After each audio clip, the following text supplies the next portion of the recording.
Mukhang ako na ang magsasalita ng 1 oras at kalahati. Kaya mag-relax kayo at kumuha ng tubig. Natutuwa akong narito ako, kasama kayong lahat. Alam kong hindi ako ang inaasahan ninyong makita. Pero nagtitipon tayo ngayon sa isang mahirap ngunit mahalagang sandali para sa alyansa ng US at Israel. Kaya naman, lubos akong nagpapasalamat kina Josh at Amelia, kay Alex, kay Richard, kay Jonathan, at sa buong pamilya ng Now Jerusalem News Syndicate sa pagtitipon sa atin ngayong linggo dito sa magandang Jerusalem.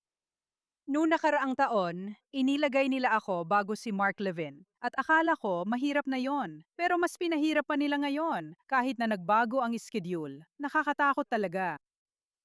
At habang inamin na ang mga nagdaang araw ay naging mahirap para sa ating lahat, sa totoo lang, marami ring magagandang bagay tungkol sa ikalawang termino ni Pangulong Trump na dapat nating ipagpasalamat. At iyan ang tema ko ngayong gabi. Una sa lahat, ang administrasyon ni Pangulong Trump ay hindi ang alternatibong kinaharap natin noong Nobyembre ng 2024. Iyon lang ang palagay kong kailangan kong sabihin tungkol dyan. At totoo rin na ang pinakamainam kong ruta papuntang Israel kahapon ay via Abu Dhabi sakay ng Etihad, isa sa pinakamahusay na airline. At aaminin ko, kailangan ko ng pahinga sa dami ng balita ngayon. Malinaw pa rin sa akin noong Nobyembre 2019 nang bumiyahe ako mula Israel papuntang Bahrain para sa Manamay Dialogues, kailangan kong dumaan sa Tbilisi, Georgia at inabot ng halos 24 na oras at hindi ito sakay ng Etihad.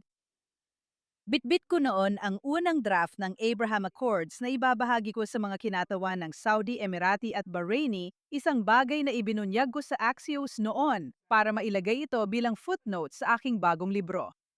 Isa sa pinakamalakas kong argumento sa mga kinatawan para sa kasunduan ay kailangan natin ng normalisasyon o baka bumigay ang kalusugan ko dahil sa hirap ng paglalakbay sa gitnang silangan. Habang papalapit na tayo sa ika-6 na taon ng Abraham o sa halip sa ika-6 na anibersaryo ng Abraham Accords ngayong Setyembre, ikinagagala kong ianunsyo na sa ulat ng FY 2025 na inilathala ng Heritage noong Biyernes, ang ugnayan sa pagitan ng Israel at ng iba pang mga bansang kasali sa kasunduan, kabilang ang Estados Unidos, ay lumalago pagdating sa kalakalan at kooperasyon sa seguridad. Pangalawa ang Dubai sa New York bilang destinasyon ng mga biyahero mula Israel. Pumirma kamakailan ang Israel ng makasaysayang kasunduan sa seguridad, kasama ang Morocco. Lahat ng ito ay nangyari sa panahon ng digmaan, matapos ang Oktubre 7 kung kailan maraming nagdududa ang buong kumpiyansang nag-akala na mabibigo ang mga kasunduan. Narito ako ngayon para sabihin na hindi sila nabigo, umunlad sila at lalo pang lalawak.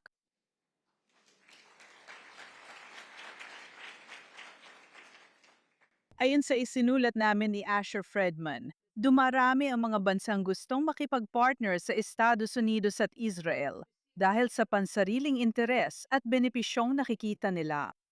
Nakita natin ang napakalaking tagumpay ng ating pinagsamang kooperasyong militar sa Operation Midnight Hammer noong nakaraang taon na naging pundasyon ng Operation Epic Fury ngayong taon.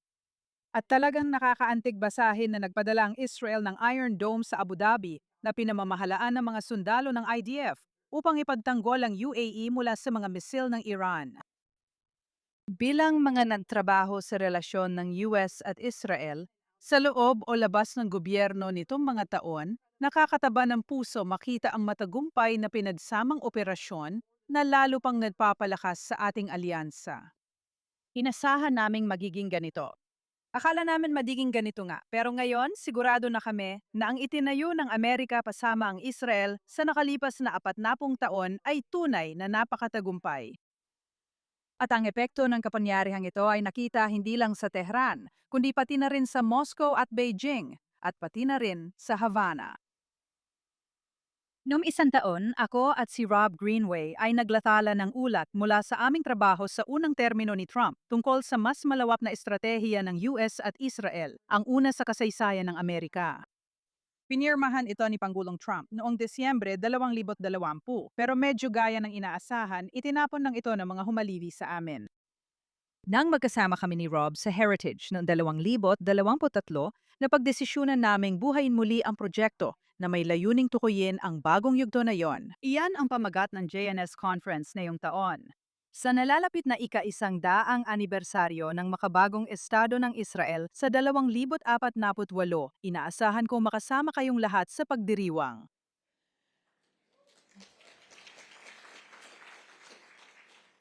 Maraming magagandang rekomendasyon sa dokumento ukol sa ugnayang kultural, ekonomiya, teknikal at seguridad ng dalawang bansa na maaring talakayin pero hindi ko nagagawin ngayon. Maaari ninyong makita ito sa heritage.org kung gusto ninyo ng mga detalye. Gusto kong mag-focus sa isang partikular na bahagi na siyang nakakuha ng pinakamaraming pansin ng ito ay inilatala. Katulad ng 2020 estratehiya, inirekomenda namin ni Rob na simula ng Estados Unidos at Israel ang paglilipat ng tulong pangseguridad ng Amerika sa Israel. Mula sa Foreign Military Financing o FMF patungo sa Foreign Military Sales o FMS sa loob ng humigit kumulang 20 taon sa mga yugto ng humigit kumulang $250 milyong kada taon na pagkatapos ay ilalaan sa mga pinagsamang programang militar. Ilalagay ang mga paglilipat batay sa ilang kondisyon para sa paglago ng ekonomiya ng Israel upang suportahan ang mga pagbili ngayon. Medyo ikinagulat namin, ang aming ulat ay tinanggap ng may pagkabigla sa mga kilalang grupo sa Washington, D.C. kung saan ang seguridad na nakasaad sa 2016 Memorandum of Understanding sa pagitan ng ating dalawang bansa ay halos katumbas ng tiyak na pondo pagdating sa mga alokasyon ng DOD o ngayon ng DOW. Hindi kami natinag at nanindigan sa ulat namin. Naniniwalang ang matatag at independenteng Israel ay maaaring maging pinakamatalik na kaibigan ng Amerika. Mas matibay na ngayon ang aming paniniwala rito at ikinatuwa naming makita ang bersyon ng patakarang ito na tinanggap ng kasalukuyang pamahalaan ng Israel. Sa katunayan, ang iminungkahi ni Punong Ministro Netanyahu ay mas mabilis pa kaysa sa timeline na nasa aming ulat, pero maaari ninyong talakayin yon sa kanya mamayang gabi. Bilang pagtatapos ng si Sid Rosenberg, ang aking matalik na kaibigan, may kasunduan ako kina Sid at Maria Bartiromo sa morning show. Natanong niya ako sa radyo niya kung bakit mahal ko ang Israel. Sabi ko, dahil sa lahat ng mga bansa sa mundo na napuntahan ko. Ito ang pinaka nagpapaalala sa akin ng Amerika. 10 taon na ang nakalipas. Salamat. Parang hindi pa 10 taon ang nakalipas, pero 10 taon na ang nakalipas nang isinulat ko ang isang aklat na tinawag kong David Sling, isang kasaysayan ng demokrasya sa 10 gawa ng sining. At maaari kong sagutin mamaya ang tanong kung paano ang isang art historian ay nakatayo dito sa harap ninyo ngayon. Lahat ng ito ay dahil kay Donald Rumsfeld. Mahaba-haba ang kwento niyan kung kailangan pa natin ng dagdag na nilalaman. David Sling, isang kasaysayan ng demokrasya sa 10 gawa ng sining, tumatalakay kung paano ang malalayang pamahalaan ay nagiging mga estadong wala na. Ito ay mula sa mga estadong walang karapatang umiral hanggang sa pag-unlad na lampas sa inaasahan. Ikinararangal kong ianunsyo na bilang paggunita sa ika-10 anibersaryo ng paglalatala, maglalabas ang Encounter Books ng ikalawang paperback na edisyon ng David Sling sa Nobyembre. At nais kong banggitin na hindi ko alam noong pinili ko ang pamagat noong 2012 na ang Israel ay gumagawa na pala ng missile defense system na may parehong pangalan.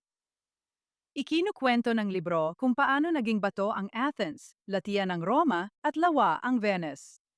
Sa bahagi nito, ang Estados Unidos ay isang ligaw na kagubatan na malayo sa sibilisasyon, ayon sa pagkakaunawa ng mga unang nanirahan dito.